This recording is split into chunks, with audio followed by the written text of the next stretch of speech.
Bonjour, bonjour. Alors aujourd'hui c'est lundi, on va faire la météo du Zine. Et du coup, ouais, j'allais pas dire, j'étais agréablement surpris de voir que la plateforme ne marche pas. Alors ça, c'était jeudi. Et on m'a dit heureusement dans les commentaires que ça a changé de nom.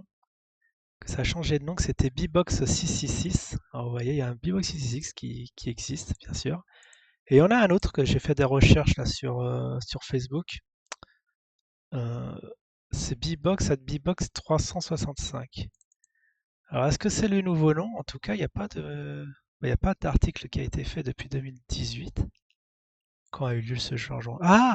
Si, il y a le lien. Ah oui, il y a le lien ici. D'accord, d'accord. Bon, apparemment, on peut y accéder comme ça. Alors voilà, parce que ça me semblait un peu bizarre le 666. J'ai dit non, ils sont pas osés. Je pense que c'est peut-être un infosite. Alors après, il faudrait voir dans le WHOIS. J'ai essayé de voir ce que c'était, mais on peut pas chercher dans les points .com. Je vais regarder sur VH si le nom de domaine appartient à quelqu'un, parce que là, il n'y a que les .fr, il n'y a pas de .com, ça c'est un peu... Je sais pas pourquoi c'est restrictif comme ça. Et sur Twitter, ouais. Là où j'ai eu premièrement l'info, c'était sur Twitter, @bbox65, mais est-ce qu'ils mettent un lien? Non, ils l'ont pas changé. Ouais. Bon, ouais, j'ai pas trop confiance entre ce 365, mais bon, on va dire que c'est le site officiel, hein. J'ai pas...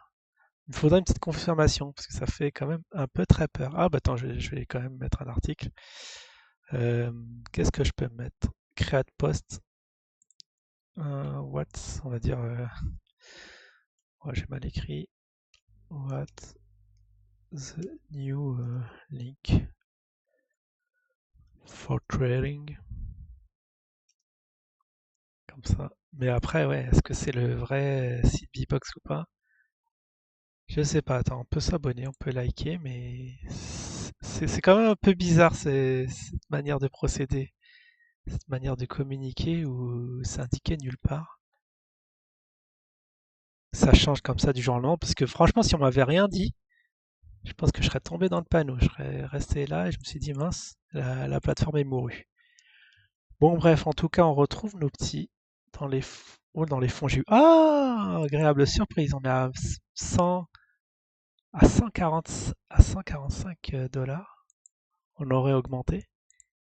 Alors ça, c'est les fonds de réserve. Ah oui, c'est la somme des deux. Et sur cette portefeuille, on a 84. Je crois qu'on était la semaine dernière à 60 sur le exchange à compte. Du coup, le Zine, oui, c'est vrai que le Zine est monté. Alors, il y a eu des petites rumeurs comme quoi il aurait dépassé les 1 dollar. Bah, c'est qu'on va voir ça tout de suite. Sinon, j'ai pas suivi plus que ça. Mais en tout cas, très très bonne nouvelle. On va voir comment ça a évolué. Ah oui, si ça a suivi, si ça a su... Ah oui, c'était vendredi quand j'ai voulu faire la vidéo sur le Bitcoin vs Zine. Oui, oui, oui. Et j'ai voulu voir la cotation et j'ai pas pu la voir. En tout cas, le BTC augmente, toujours en plein pump, c'est super. Donc ça a dû aider au monde d'usine. Et je voudrais juste voir où ce qu'il est, ce petit zine. Et on va procéder tout de suite à l'analyse. Voilà, zine vs USDT. Alors le dollar, je crois qu'il y a un 1,12. Il a dû augmenter. Non, un 12 ou un 20. Il n'y a pas le taux de change euro-dollar. Oh, en tout cas, le zine, il a un 12. Ou il a un peu pump. Alors pourquoi ah oui, il faut tout refaire. C'est vrai que là, j'ai pas mon mode nuit. Alors, je sais même plus comment on fait. Oh, ah, c'est terrible, je me souviens plus comment. Bon, faudra me redire, hein, les potos. Je compte sur vous. Comment on met le mode nuit? À moins que je le trouve ici. Setting.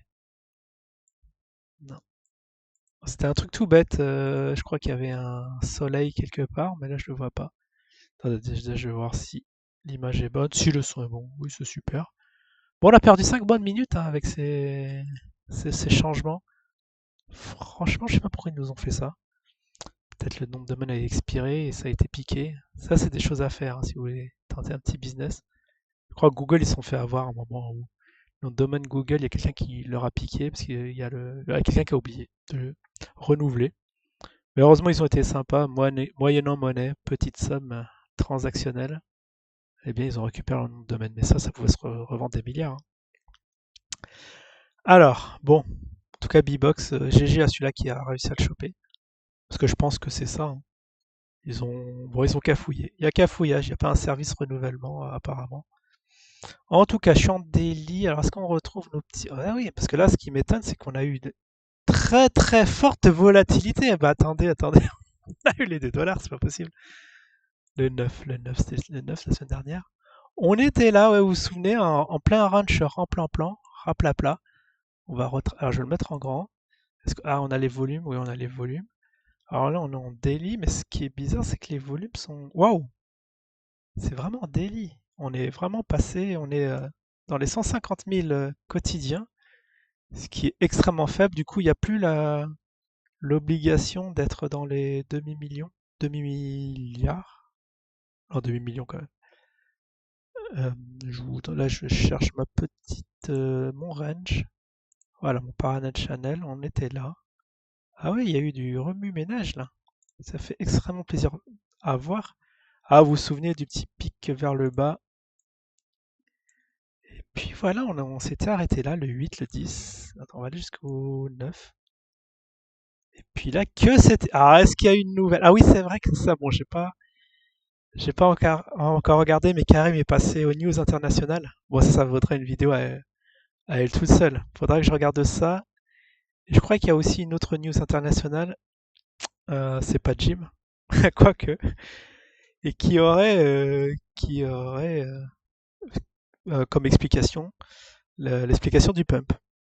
Incroyable. Vous voyez, hein, enfin, le fondamental, ça a du bon. Je suis pas trop là-dedans, je suis pas trop versé là-dedans, mais en tout cas, si vous avez fait votre travail de trader correctement, cassure du canal, cassure du canal, et bien là, vous vous positionnez. Franchement, attends, hop, bon, j'indique le pump, mais franchement, il fallait surveiller quel niveau de cassure. C'est vrai que je vous l'ai pas donné. Je ne l'ai pas donné à quel moment où ça risque, soit ça reste dans le canal ou soit ça pump. Je dirais à 1,18. À 1,18, c'était un gros signal, surtout qu'on a 3 bougies. Ah oui, en plus en journalier, on avait le temps d'y aller, hein. Se positionner à 1,18 et après on lâche. C'est vrai, le prochain niveau c'était à 2,48. Mais ça n'a pas été ce niveau-là. Alors je vais regarder le niveau où ça a été. Ça a été aux 2 $ symboliques. En tout cas, attends, je vais juste tracer ma ligne verticale. Oh là là, mais il y a des choses à dire, hein, franchement, dans ce graphique. Malheureusement qu'on n'aura pas le temps. Ah, c'est trop dommage, parce que là, il y avait des choses à commenter. Mais ça correspond à aucun niveau, ces 2 $. Je pense que c'est purement symbolique. Peut-être qu'il y a une grosse manip. Il s'est passé des choses. Attends, je vais mettre d'abord en 4 heures. Oh, c'est incroyable. C'est incroyable ce qui s'est passé. Ah ouais, je l'ai mis pile poil. Bon, on n'a pas eu les deux. De toute façon, à chaque niveau, faut prendre un peu ses profits. 1,96, on était loin des deux. En tout cas, c'est un peu musclé. Alors, je sais pas à quel niveau on aurait pu lâcher ce truc, mais il fallait y aller en vague, en vague d'Elliott, hein. Voilà, je le fais a posteriori pour voir si ça colle bien, mais franchement, fallait y être quand ça s'est produit, quand on a tout cassé ici. C'était quand? C'était le 11. Ah bah c'était en plus le jour férié le 11. C'était mercredi, il me semble. Mercredi 11. Ah, mince. Normalement, j'aurais dû faire un petit live. Enfin bon, je savais pas trop que c'était ce jour-là que ça allait pumper, mais je sais plus, je devais être fortement occupé ce mercredi. Qu'est-ce que j'ai fait? Je me souviens que bon, j'ai eu des imprévus. Du coup, j'ai pas pu faire le live comme il se doit. Faudrait que j'en fasse un d'ailleurs. Un live zine, je sais pas, pendant 3-4 heures. Discuter de tout ça, faire un peu le point, le bilan. Parce que là, voilà, faire des météos à la petite semaine, on n'a pas le temps vraiment de suivre ce qui se passe. Mais bon, on est quand même en long terme. On a son petit bac de zine et on laisse aller au fois 1000, hein. Ça, c'est le plan numéro un. Le plan de l'investisseur, mais ceux qui voudraient faire du trading. Comme là, le 11, il y avait des choses à faire. Bon, je ne retrouve pas. Ah, il faut que je trace déjà les retracements de Fibo. Ah oui, ici. Bon, est-ce qu'il faut le mettre? Je vais pas le prendre à la mèche parce que les mèches sont vraiment quand même assez. phénoménal sur cet actif. Je sais pas là. Ici, lorsqu'on est au point haut, il fallait s'attendre à un retracement des 0,50. Voilà, ça a dépassé le 50%. On est dans les 0,6. En dessous des 0,6, ça casse les 0,6. Donc, en pronostic vraiment immédiat, ça casse. Ça va revenir. Après, il y a les 0,7, mais c'est assez rare. Mais ça rebondit sur 0,7, c'est ça qui est bizarre. Donc, on va s'attendre à un retour au 0,74. Ouais, bah, malheureusement, c'est un truc assez éphémère. Bon, la tendance, vous voyez, elle était fortement haussière, mais ça se retourne. Toutes les moyennes mobiles se retournent. Du coup, pour la semaine prochaine, j'attends vraiment que ça se dégonfle et qu'on revienne travailler la zone des 0,7. En gros, c'est tout ce que je peux dire à l'heure actuelle. Il faudra une analyse vraiment approfondie pour voir si vraiment ça initie une vague, une première vague, mais vu que le niveau des 0,6, des 0,61,8 ont cassé. Et là, on dirait peut-être ça travaille les 0,78. Faut voir. Je sais pas vraiment. Faudrait voir vraiment la semaine prochaine si ça casse ce niveau-là. Je vais le mettre en. Ça va être ça à surveiller. Je vais mettre un petit rectangle ici. Si vraiment ça recasse là, vous pouvez vous y attendre que ça va s'écrouler aussi sec à 0,74. En tout cas, bravo à ceux qui ont pris le pump parce qu'apparemment il y a eu la forte volatilité. Bon, comme par hasard, il y en a beaucoup qui ont revendu lorsque ça a chuté. Bon, ça a provoqué la chute hein, quelque part. Puis voilà, faudra que je regarde la vidéo de Karim, peut-être que je ferai un petit commentaire, mais bon, comme ça fait 2 semaines après, on va pas, on va pas commenter vraiment des choses qui sont passées vraiment loin. Et de toute façon, ce vendredi là, ce que j'ai prévu, c'est faire un petit Ishimoku sur une analyse sur le BTC. Voilà, je vous dis très bonne semaine, à la prochaine. Ciao tout le monde.